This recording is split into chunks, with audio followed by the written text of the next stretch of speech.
Hey everybody, it's the Mad Master here. I'm doing another video today. I'm gonna probably be doing a lot this weekend, probably at least 4 or 5, depending on how I feel today or tomorrow. And this video is something that I know people kind of ask for me to do. More history kind of videos, my history. I'm gonna do my concert experiences too, but this is a little bit different, kind of in the same vein, by the way. This one is about 1997, and why is that an important year? It's the year that I got back into metal, and metal was starting to come back up again. And I'll explain this, how this happened. So basically in 1994 through about 96-ish, I was kind of denying metal, okay? It sounds like the Manowar video. Why do people deny metal nowadays? It's like, they're shit. You know, the Manowar Hell on Earth in Spain or whatever they interview. I was denying heavy metal. I was like, I cut my hair. I bought a pair of Jinkos. I was wearing like this Alien Workshop shirt because I was into like this skate. I was a skater as a kid, but I stopped skating. But then I bought an Alien Workshop skateboard, which I gave away. I have a skateboard now too, but I was like into the skating thing for a while, and I got good at like 12, 13. Then I stopped, but like I didn't get good, but I got like mediocrely well. I could do like an ollie and ride straight for a block or two, without having to. I could do some basic stuff. So the skater thing was big. So I got the Alien Workshop shirt and like this like MC Escher shirt and the Doors shirt and stuff that I wore. But I stopped wearing Iron Maiden shirts, and I stopped like wearing metal shirts in general. Now at that time, my metalness was in decline in general. I was listening to Joy Division, Sisters of Mercy, Skinny Puppy, Aphex Twin, stuff like that. Ministry, Nine Inch Nails. And the thing is, I still like all that stuff at this point in time. This year, this current year, I still love all that stuff. So it was kind of an excursion into other styles of music. And it was cool. And I feel proud that I did that in a way, but like the pendulum swung a little too far where, people in my high school were calling people Heshers, making fun of metal and like saying, oh, this is my Hesher days. Like this kid, when he was like 12, he was like 15 or 16 at the time. It's like, this is my Hesher picture, man. I had like a jean jacket and long hair. Now I'm a cool skater. Now I'm better than the metalheads because they're dullards who drive a Camaro and white trash. So this is what happened in the mid-90s. And I talked about this in my 1995, The Year Metal Died video, as well as some other videos. So I went to this alternative high school, which was full of druggies, even though I didn't really do that many drugs at the time. I just smoked pot a little bit here and there. But, I stopped that eventually. I'm going to go into some subjects about that too pretty soon. So this, that's actually down the street from where I live now. Doxing myself. So it's kind of funny passing by that school. So yeah, I sort of got out of metal, but then one of my best friends, he started, there's this place, I'm just gonna dox the fucking store from 25 years ago or whatever. Started going to this place called the Razor Room, and it was a goth industrial techno, whatever, EDM store. But they started selling metal a little bit, like a little section. It's like, well, there's, so people started to like say, well, there's a little bit of metal that's okay. Like these people, I'm just taking off these glasses. Anyways, so people started to sort of like get into a little bit of metal. So my friend, he bought this Mortician album, and he got into like dark wave and like dungeon synth, what was later called dungeon synth because of this Cold Meat Industry record label, which had Mortiz, who later became famous for others. I mean, other styles of music, but he was playing dungeon synth at the time. So, Mortiz is in a band called Emperor. So I was like, oh, that's interesting. So the fall of 1996, I was working at Walgreens and living at home. And I would have I had no rent. So I started buying more CDs that year. But I started buying, I don't know how this happened, but I was like, one of my other friends was in a Merciful Fate King Diamond, and I started buying some of those albums. I'm like, I could live with this. And I think I bought the Satanic Bible too around that same time, or maybe a little later. I can't remember.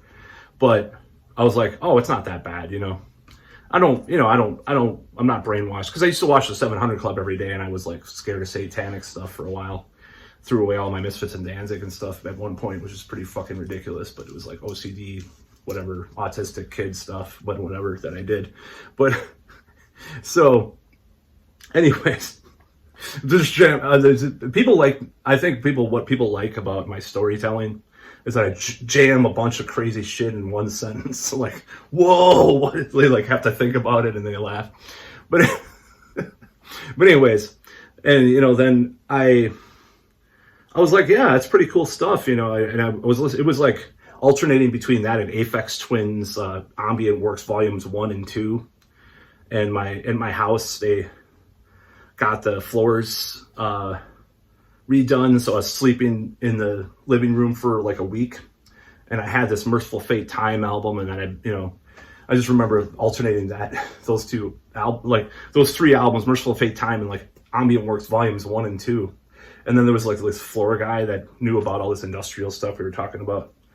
And what had happened is that my friends were into metal again, and stuff. And they were always, one of my friends was always into metal. But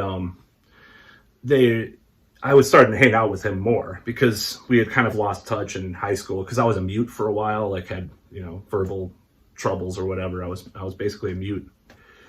I don't know why, but for most people, I would not talk to anybody. Because I got picked on in middle school, so I was like, fuck everybody. I'm not going to talk to anybody. So I didn't talk to anybody. I didn't say a word for like a long time, even at gatherings with like BBSs and stuff, which we're going to do a video about BBSs too. So what happened was, my friend had that Mortiz album, and I was curious, I was like curious about Emperor and all these bands. And I bought Metal Maniacs, an issue of Metal Maniacs, in like February of 1997. I was also I already mentioned that, everything I was into. And I was like really curious about what these bands sounded like. And I read about Anathema, Eternity, because I'm a big Pink Floyd fan. So I went to the Razor Room and bought that album. And I also bought the Reverence EP, Emperor, and Amorphous Tales from the Thousand Lakes. And I remember like lighting candles. It was a really weird time, like in like the midwinter or whatever. And just like my mind, and I also actually had, this is another album I really got into at the time, The Sky Moves Sideways by Porcupine Tree. For some reason that is associated with that period too. And my imagination ran wild. I was like, I love this stuff. So I started reading more interviews with black metal bands. I'm like, I kind of agree with some of the stuff they say and stuff. I don't care, I'm gonna go to hell, I guess, but whatever. I don't know. So I bought those albums, and that was what launched me. And that was Jeff Wagner of Metal Maniacs that wrote a lot of those articles and those reviews that really got me back into metal. And that year, 97, was just like a revelation. I bought so many CDs that I still own most of them. And, Celtic Frost, the first Nevermore, which is okay, I don't know. Strapping Young Lad. Actually, that was one trip to the Razor Room on my bike in the summer of that year.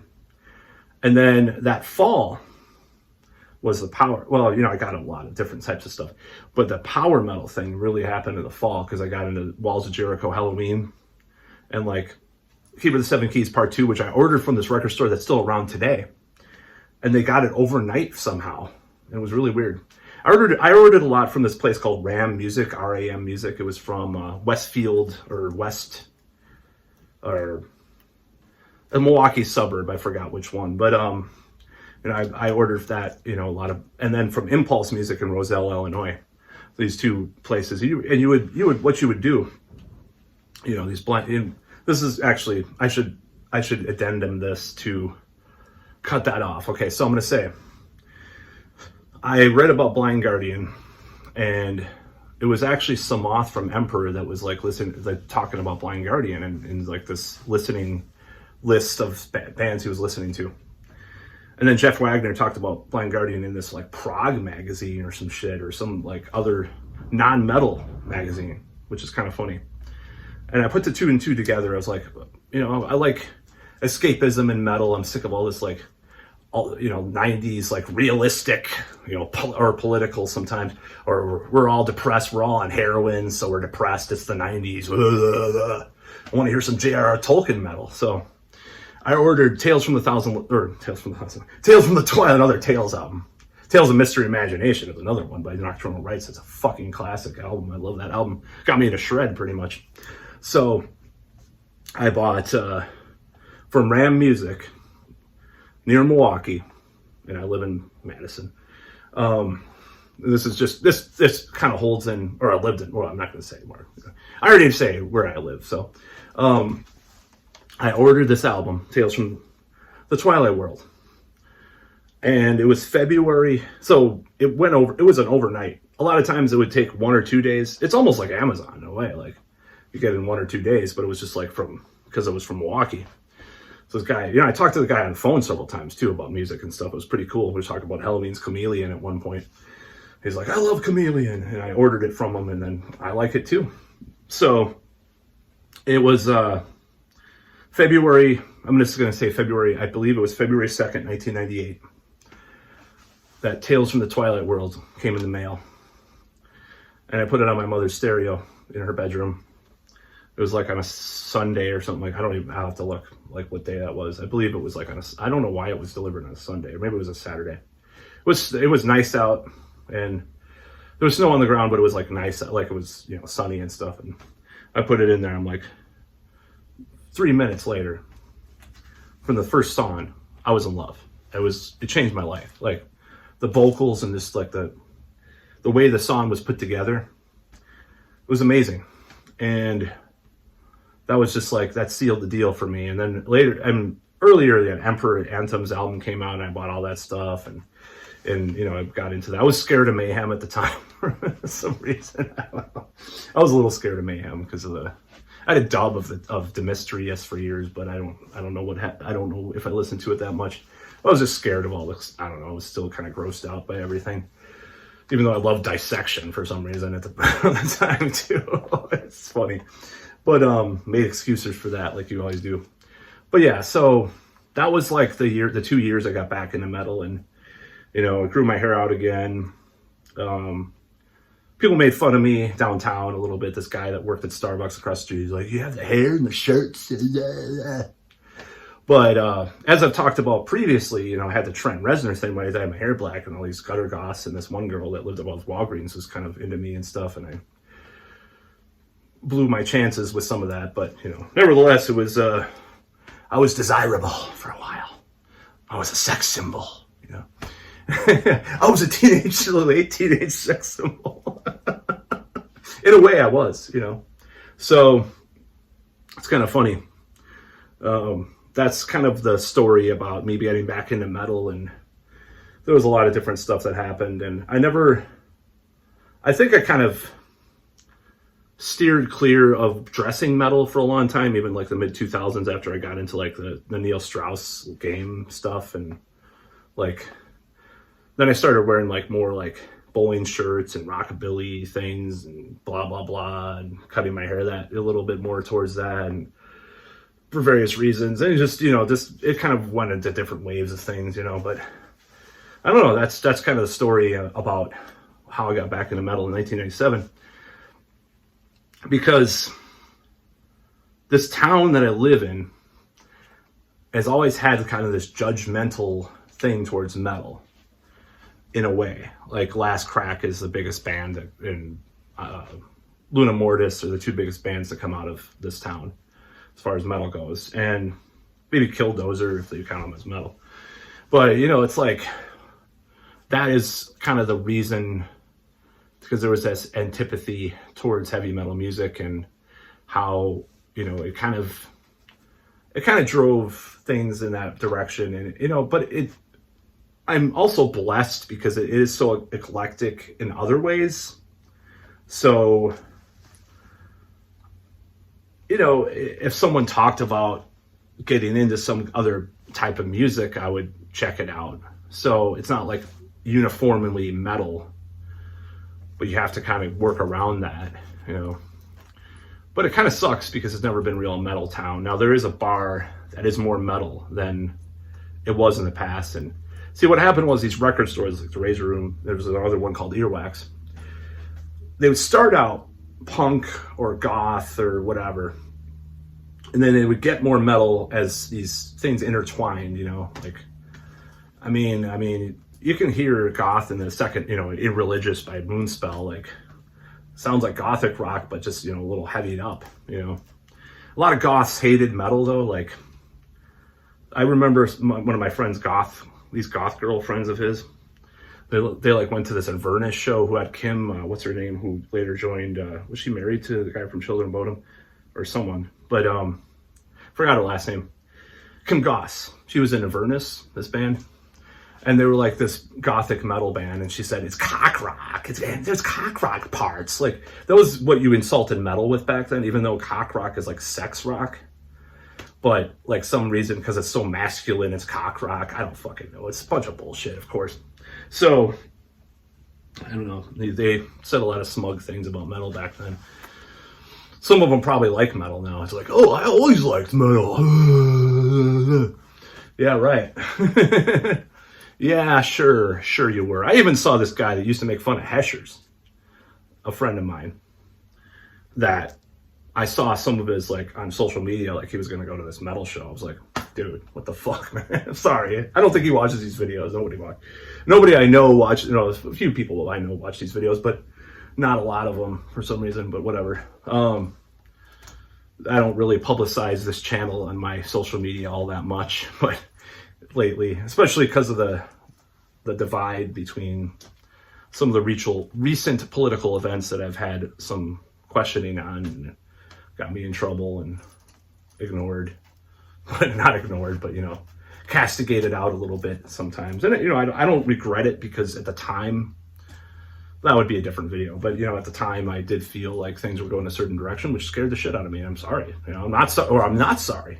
I maybe I was wrong. Maybe I was. But anyways, that was how I got back into metal. And it never left me since, even if I dressed a little differently because I wanted to, like, appeal more to girls around here, women around here, or whatever, you know. It was like, I never got out of it, you know. Again, I got into different phases and listened to different types of music, but I never, like, stopped listening to metal since 1997, because, I mean, it was a trend to bash on metal for so many years, you know, but it's like, I didn't give a shit anymore after a certain point. Like in 1997, 98, 99, I was like, whatever, I just listen to metal, and people around me, some of them like metal, some of them don't. But really, what I was speaking of the Hesher thing, what really got me, like, really was a signifier that things had changed since, like, the death of metal in the mid-90s, was this gutter punk dude had all these black metal patches and shirts alongside their crust punk, fucking whatever, anarcho punk stuff.